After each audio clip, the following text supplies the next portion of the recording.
Welcome to the Australian Golf Advice and Discussion Group. This is week 2. My name's Steve Bann, Principal Director of BannLynchMcDade, coming to you from our home here at BannLynchMcDade Golf in Melbourne. We have 5 questions this week that I'm going to answer, and then we're going to do a swing analysis of one of the group members.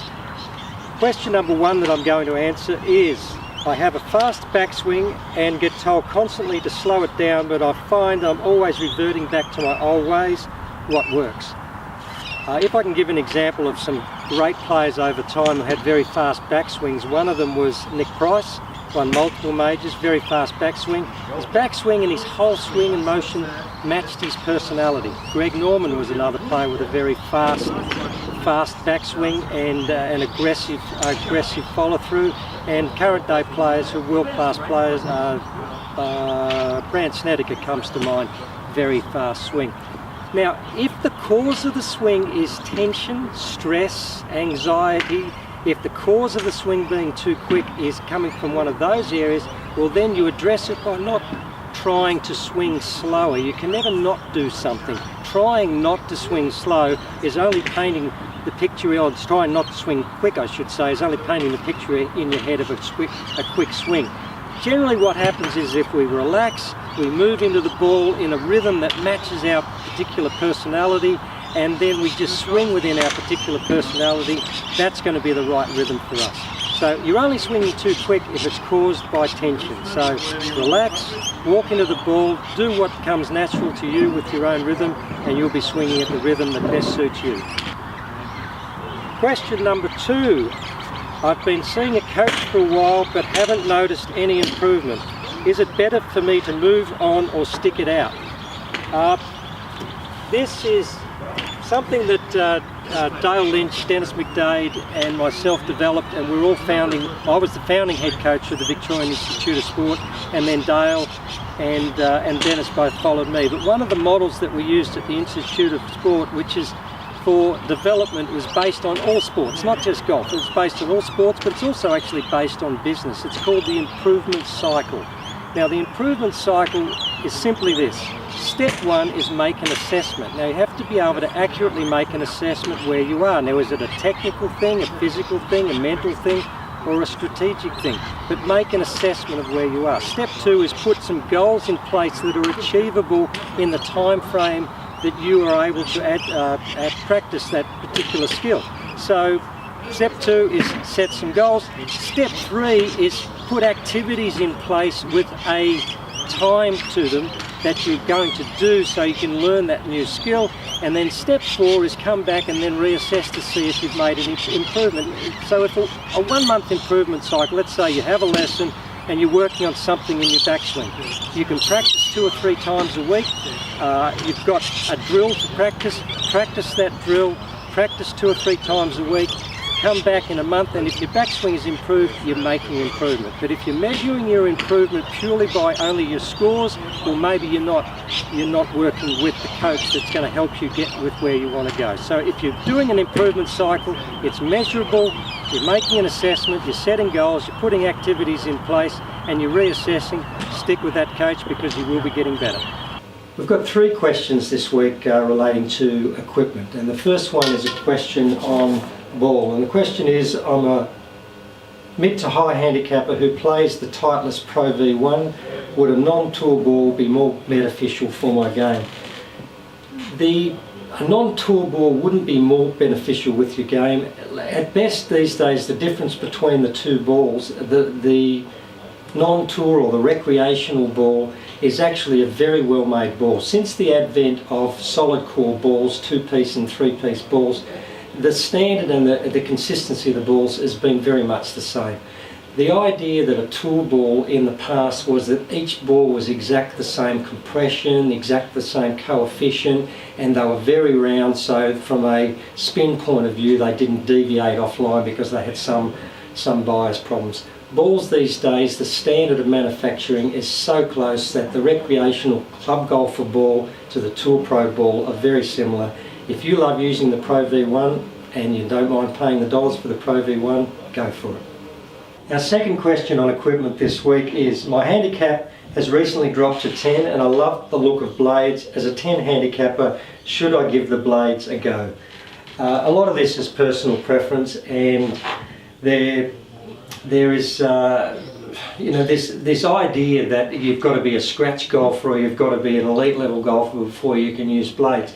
But if you love the look of blades, part of the fun of playing golf is loving your equipment as well and feeling really good about that.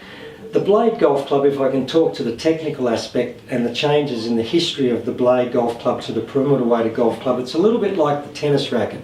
The tennis racket went from the small headed wooden racket to these massive big graphite headed rackets. Now the idea of that is that it has enlarged the sweet spot from a small concentrated area in the middle of the racket to a much larger area, making them more forgiving and more playable. This is a blade headed golf club. It's more of a muscle back. The mass of the golf club is concentrated more to the centre. So in theory you have to hit this right in the centre to get the maximum result. But we're really talking about fractions. Most blade looking golf clubs now, all the manufacturers have a blade looking golf club. So if I look down at that, it looks like a blade golf club. It looks the same as this one.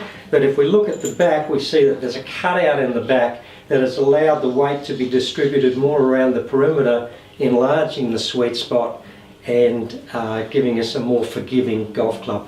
I've coached on the PGA Tour in the US for the last 20 years, and I would say that when I first started, I'm guessing at the numbers, about 80% of players used blade golf clubs, and over the last 20 years I would say it's more 80% now use a blade looking golf club with a little bit more forgiveness because of the perimeter weighting. But if you love the look of blades and you love feeling good about yourself out on the golf course with blades, by all means go for it.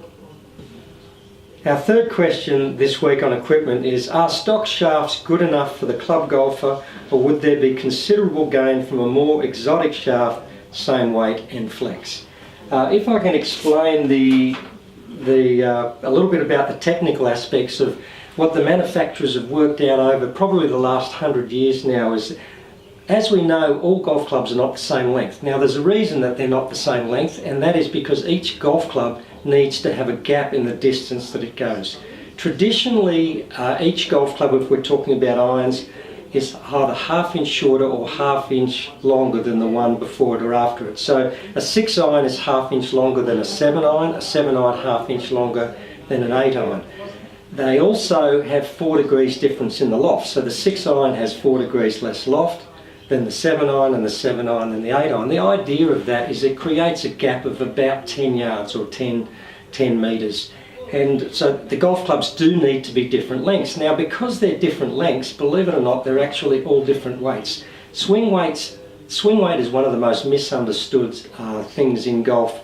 And swing weight is not the actual weight, it's how it feels when you're swinging it. So for the golf clubs to all feel the same and feel like they're all the same weight when they're swinging, they actually have to be all different weights. And believe it or not, all different flexes. So the 6 iron is quite a bit longer than the 9 iron, and we can see that here, quite a bit longer than the 9 iron. And the 9 iron is actually going to be quite a bit heavier than the 6 iron. But if I put them on our swing weight scale here, this swing weight, and these are the numbers that you will have heard, this swing weight is basically D0. So that's its swing weight.